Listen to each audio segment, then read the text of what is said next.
राहुल गांधी से जुड़ी आज की कुछ प्रमुख खबरें यहां दी गई हैं।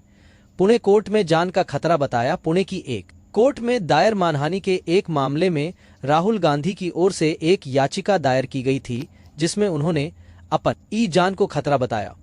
यह याचिका सावरकर पर उनके पुराने बयानों से संबंधित है। हालांकि बाद में कांग्रेस ने स्पष्ट किया कि यह याचिका उनके वकील ने उनकी सहमति के बिना दायर की थी और इसे वापस लिया जाएगा। वोट चोरी का आरोप जारी। राहुल गांधी ने चुनाव आयोग और बीजेपी पर वोट चोरी का आरोप लगाना जारी रखा है।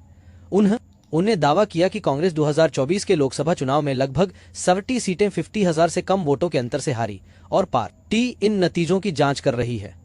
कांग्रेस की वोट चोरी के खिलाफ रणनीति। राहुल गांधी ने कांग्रेस के वरिष्ठ नेताओं के साथ एक बैठक में वोट चोरी के खिलाफ 2 महीने लंबा अभियान चलाने की रणनीति पर चर्चा की।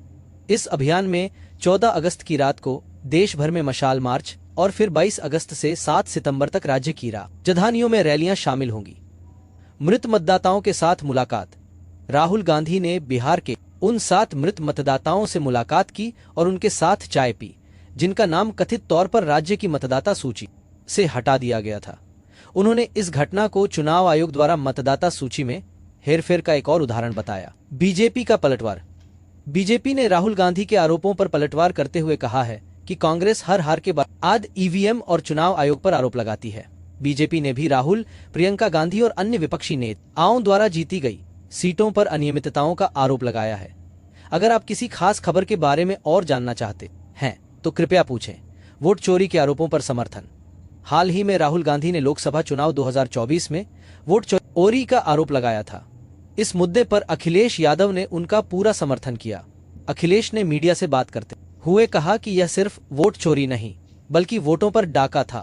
उन्होंने इस मुद्दे पर खुलकर बीजेपी और चुनाव आयोग पर सवाल उठाए। इंडिया गठबंधन की बैठकें। हाल ही में राहुल गांधी ने इंडिया गठबंधन के नेताओं के लिए एक डिनर का आयोजन किया था।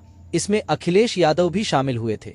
ऐसी मुलाकातें मौजूदा संसद सत्र के दौरान विपक्ष की एकजुटता और आगे की रणनीति पर चर्चा के लिए काफी अहम मानी जा रही हैं। 2027 के विधानसभा चुनाव। अखिलेश यादव ने यह स्पष्ट कर दिया है कि 2027 के उत्तर प्रदेश विधानसभा चुनाव में समाजवादी पार्टी और कांग्रेस का इंडिया गठबंधन बरकरार रहेगा।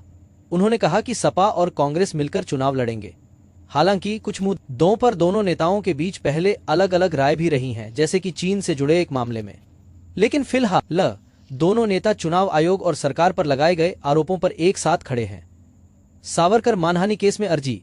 पुणे की एक कोर्ट में दायर सावरकर मानहानि मामले में राहुल गांधी के वकील ने एक अर्जी दाखिल कर उनकी जान को खतरा बताया था। हालांकि बाद में कांग्रेस ने इस अर्जी को वापस ले लिया और स्पष्ट किया कि इसे उनकी जानकारी के बिना दाखिल किया गया था। जी मीडिया पर बयान।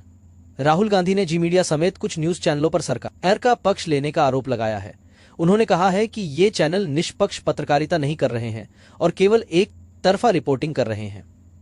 सोशल मीडिया पर सक्रियता।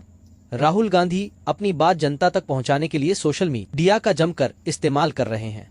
वे ट्विटर, फिर एक्स, इंस्टाग्राम और यूट्यूब पर नियमित रूप से वीडियो और पोस्ट शेयर करते हैं, जिनमें वे महंगाई, बेरोजगारी और लोकतंत्र से जुड़े मुद्दों पर सरकार को घेरते हैं।